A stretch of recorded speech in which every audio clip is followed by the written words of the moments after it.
This is Sarnia Lambton Daily for Wednesday, April 8th. Good evening, I'm Terry Doyle. The province of Ontario has seen its biggest one-day increase in positive cases of COVID-19. 550 new cases were announced Wednesday, including 21 additional deaths. Locally, Sarnia Lambton numbers have slowed down with 87 positive cases of COVID-19 reported today, one more than Tuesday's tally. Keep in mind that lab results can come in at different times and in bunches, so the numbers in the region could fluctuate, with officials reminding everyone that physical distancing measures need to be adhered to at all times. Meanwhile, being in a border community, one of the issues that can arise is people who work on one side of the border and live in the other. While essential workers are being allowed to go cross-border, what about people in healthcare that are affiliated with organizations on both sides? At Bluewater Health, there are staff in that situation, and they've been told to choose which side of the border they want to work on during the pandemic. The government provided guidelines and left a bit of wiggle room for the hospitals. Having said this, the idea of trying to reduce the cross-contamination or spread between different institutions is valid.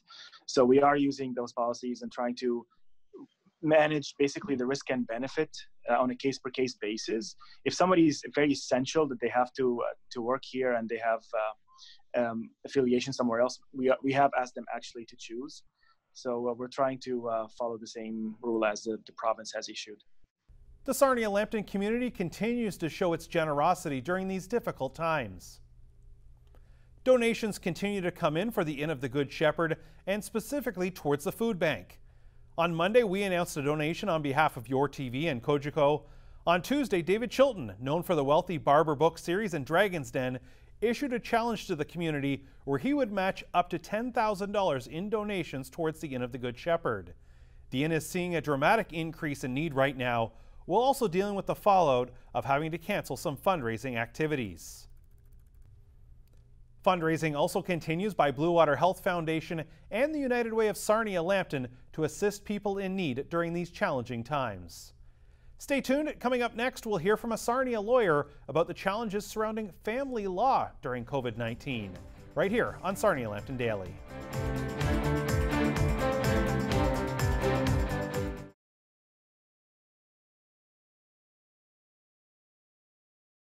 Welcome back to Sarnia Lambton Daily. While many families are dealing with challenging times right now during the pandemic, what about split families, where parents share custody or access to children? How do support payments work in the current economic times? With more, let's go to Sarnia family lawyer Amanda Gaw, who joins us now. And Amanda, it's certainly a challenging time for everyone. What are you seeing when it comes to family law? I understand one of the challenges is when it comes to parental access. So families, of course, where arrangements are already put in place, children between two parents in two locations. What's happening right now? Well, we're getting a lot of calls right now, clearly, Terry, about the concerns of children going between two homes, having regard for the spread of the virus. There have been a number of court decisions that were released very quickly. I would say they started coming out around March 18th that said, we don't know how long this is going to go on, and it's not in the children's best interest not to have access with both parents. And so we start from that premise. There was a case called Ribeiro and Wright by Justice Patsaratz up, I want to say Toronto, but it might be Peterborough. Anyways, I'll put the link on my website. We can talk about that later. And he said, kids have to go back and forth between parents. You cannot unilaterally stop a court order or complying with a separation agreement because of this virus. So that's I would say parenting time and access are the things that we're seeing the most right now. And I guess the key there is whatever the agreement that was in place before can still continue on. Basically, okay, you stay at home at parent one's place, and then you go over and stay at home at parent two's place, for example. Exactly. Now, there are limited circumstances where maybe you do need to restrict access, and they're very limited. So, for example, if a child is very immunosuppressed or has, a significant health issue, that would be a reason. If the other parent is still working or in a high risk profession, maybe it's time to pause that to protect that child. But in most circumstances, it's to carry on. And what I don't purport to have a medical degree.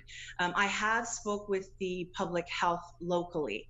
What they're seeing, and I can put some links on my website, is that children who obtain the virus, they have mild symptoms compared to adults. So what that means is they might have, like, it might appear to be like a common cold, and they're not getting as sick as adults. And in fact, the concern seems to be more about kids spreading it than being infected. So one of my classmates from law school, they were in Mexico. They got home. I believe she's a nurse. I've never had the opportunity to meet her, but they all came down with it as a family when they returned early on. I think they're all clear now. But he had said early on, BC Public Health wanted them to quarantine longer because of their daughter, who was 5, because she would show positive longer. So I think that's what parents need to know right now, is it's healthy to be concerned and to try to restrict your child from getting it. But the odds mathematically of your child getting it and becoming sick when they're a normal, healthy little soul is they would recover nicely. At the end of the day, you talked about maybe if one parent's in a high risk or a frontline situation, I guess trying to work together, and maybe there's situations of using, as we are talking right now, through video conferencing, and maybe using some technology to not necessarily substitute for access, but at least fill the void maybe a little bit. Exactly. That's the other thing. Like, I know think of all our healthcare professionals at Bluewater Health in Petrolia and Sarnia sites. I'm sure there's some of those folks that are separated, and maybe they don't come to our attention necessarily because they've made a deal and said, she or he or they're going to stay with you while I'm working. Most people can figure it out together because they're on the same page when it comes to them being healthy and their family being healthy. It's the families that have problems communicating that we're seeing, and not surprisingly, and I don't mean that to sound condescending, that we're seeing problems around this. It's just another issue for them now to fight over. Right? And so I know this past weekend, I've had 5 clients who were denied access on their regular weekends to their kids for no reason other than, I don't think you're social isolating. And that is not acceptable. And those kinds of actions, and even if it was my client who did it, they would be maybe thinking of firing me because I have no time for that. And your actions are going to be scrutinized when the courts open back up. How you behave right now in a global pandemic with respect to fostering that relationship between your child and the other parent and making sure everybody's safe will be scrutinized.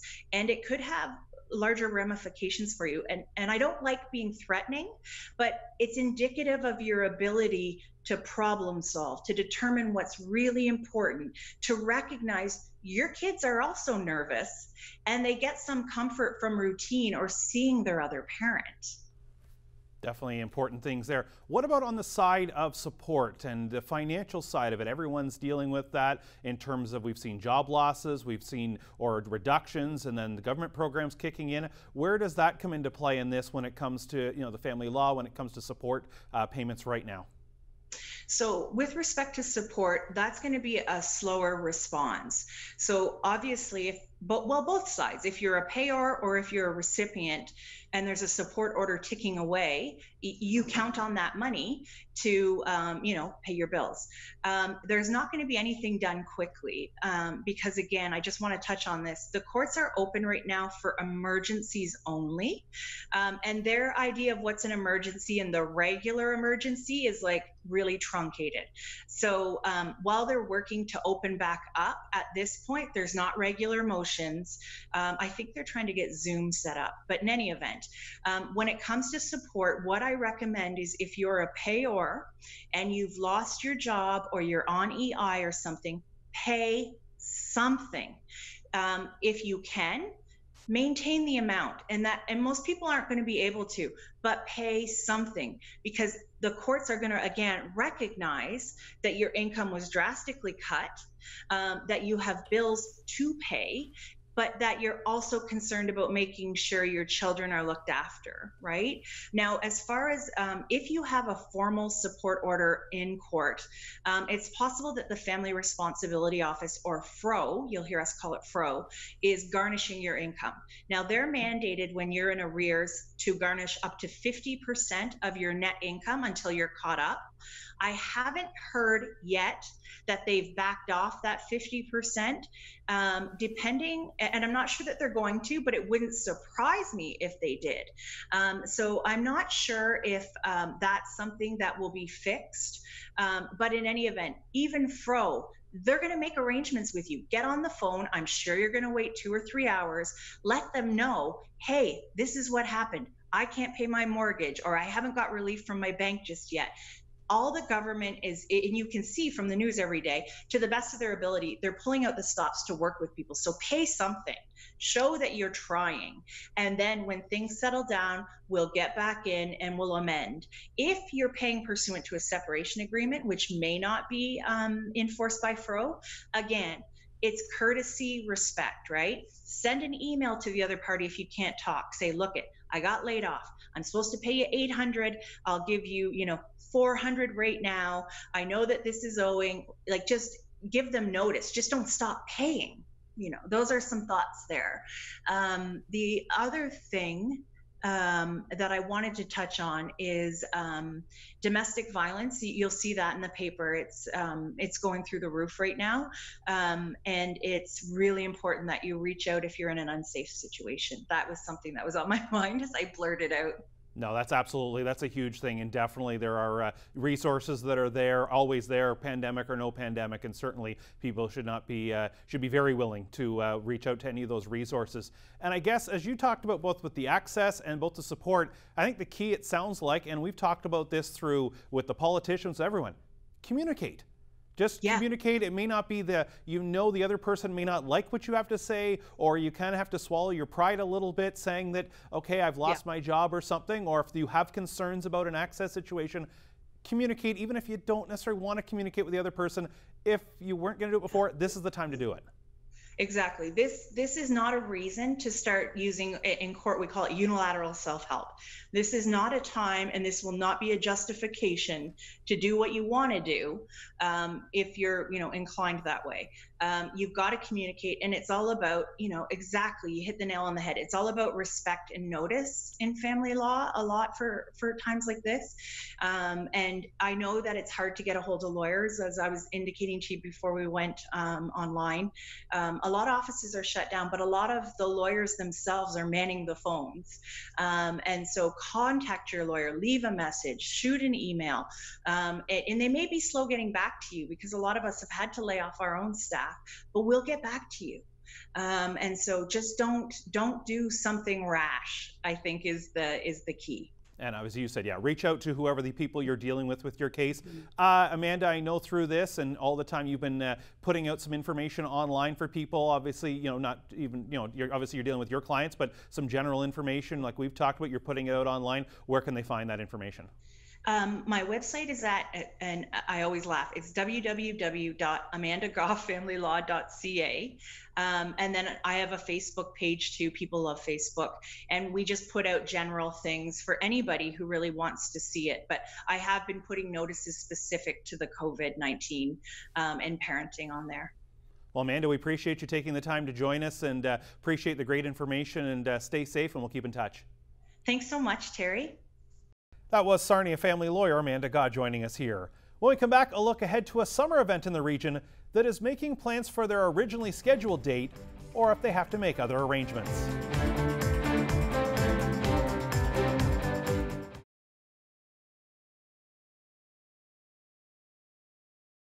Back here on Sarnia Lambton Daily, Bluewater Borderfest is scheduled for July 23rd to 25th in Sarnia.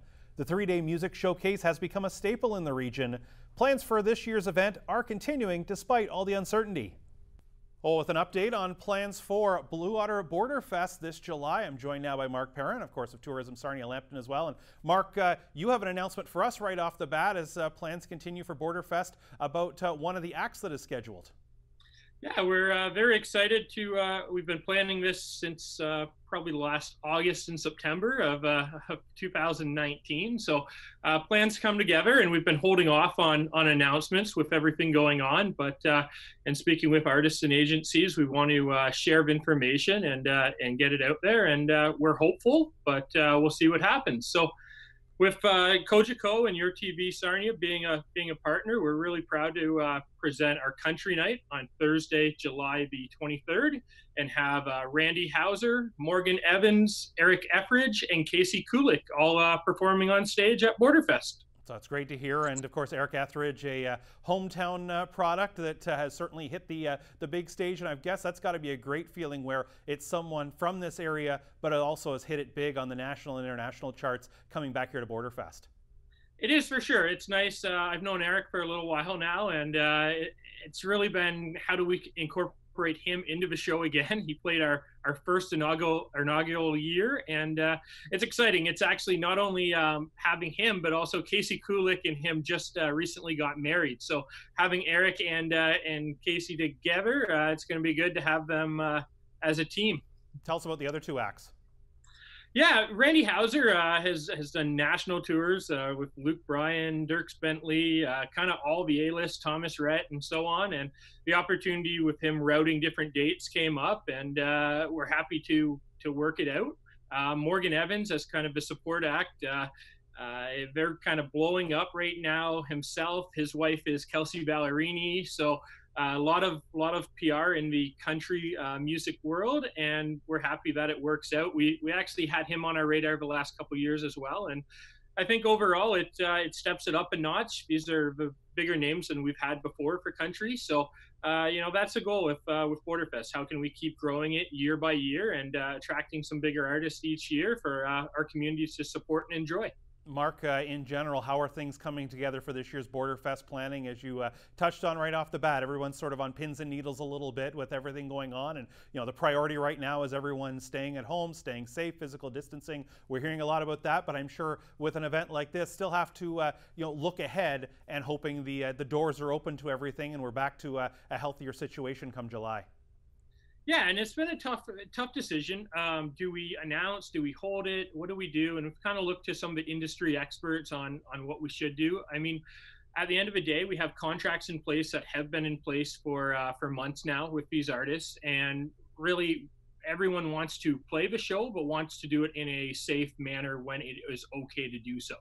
So with that, we said we're going to stick with the July date for now. We're going to keep monitoring the situation and working. We work very closely with the city of Sarnia, even the government of Ontario, and fortunately my role with tourism gives a bit of an insight with everything going on in events period throughout Ontario and Canada. So we're going to keep monitoring. We have worked with agencies and artists on possible backup plans and ideas, and the option is there to push things to later in the summer or the fall, or possibly even look to go indoors to an arena setting if that's need be. But really, we've said the show will go on in Sarnia. It's just a matter, can we go as planned this July 23rd to 25th weekend, or do we postpone eventually down the road if need be? So the way the plans are right now is that the 2020 Bluewater Borderfest will happen. It's just a case right now of when. And I guess, is that probably the biggest challenge is with the artists, because it's one thing to get a venue locally, but with the artists and their tours and their schedules, I've got to think that's where you really have to talk to them a lot and see where some of any potential backup dates may fall into place for their schedules. Yeah, that's exactly it. It's a little easier. We do have our Saturday. We have Our Lady Peace and Finger 11, and those are the same agencies, so the conversation's a little different that way. With country, we mix it up and have two Canadian artists, two U.S. artists. So obviously, there's a little more logistics there as far as the touring schedule and what it will look like. But really, the plans kind of across the board is that June 30th right now. Things after that are still being scheduled. June 30th is kind of the cutoff date. So we'll wait till you know, April. We'll see what happens the end of April, beginning of May, and then we've had the conversations on what it looks like. Worst case scenario, I think for us would be that we break up the festival and do 3 different events and maybe not back-to-back days. But, we're crossing our fingers. We're staying optimistic, and let's hope July the 23rd to 25th works out and we can welcome everyone to Centennial Park. Absolutely, and being agile is a key right now. And as you said, we've seen everywhere, especially City of Toronto, for example, no public events until at least June 30th. Hence, you mentioned that date moving forward. With the Tourism Sarnia Lambton hat on right now, Mark, to shift gears a little bit, what are you hearing? Because of course, I'm sure people once again a little nervous. What could happen even once the doors reopen when it comes to public gatherings and people being allowed to move around and travel? And of course, some people want to be take their time and be safe and make sure they cross all those proper bridges in terms of being safe and we're out of the woods potentially. But what are you hearing in the tourism industry right now? Yeah, so we're very well connected with our partners on weekly calls with Southwestern Ontario Tourism and the Ministry of Tourism in Ontario. The big thing is really it's the same. It's a bit of a waiting game on events. We're all optimistic that July 1st is the date that we can look to welcome people to events, whether that's a staggered. We're working on a plan where myself, I'm on the Lambton County Economic Task Force. So we have 2 calls a week discussing local business partners and what we're hearing from not only the partners, the government programs, different ideas moving forward. So yeah, we're building plans. Same thing. The goal is going to be how do we support our businesses through these tough times, and how do we come out with a plan where we're focused locally first, and then we're moving into developing through the region and further out, as the months will allow us to. But right now, it's everyone following the rules, listening to our partners at Lambton Public Health, staying home, and let's get through this together. What are you hearing in terms of things like hotel bookings through the summer? Yeah, so hotel bookings across Sarnia Lambton, we have a lot of the hotels that are operating with minimal staff right now, or they have closed. And bookings, for the most part, if they have been up to that June 30th date, they have refunded or issued that if it's for a gathering or wedding. I mean, wedding locally is another big area of people coming in and traveling to those events. So we're hearing really that things are hinged on that kind of June 30th date. After that, most bookings are still okay for now, but we'll keep monitoring that situation. And really, it's helping. How do we eventually bring people back to Sarnia Lambton to enjoy everything we have to offer?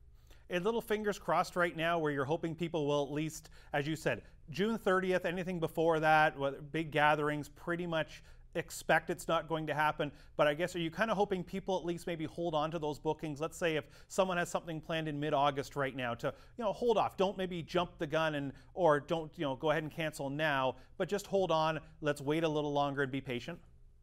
Yeah, that's definitely been our message. I mean, we're even working with the local events. So an event such as Rib Fest, for example, that would be scheduled for Father's Day weekend in June.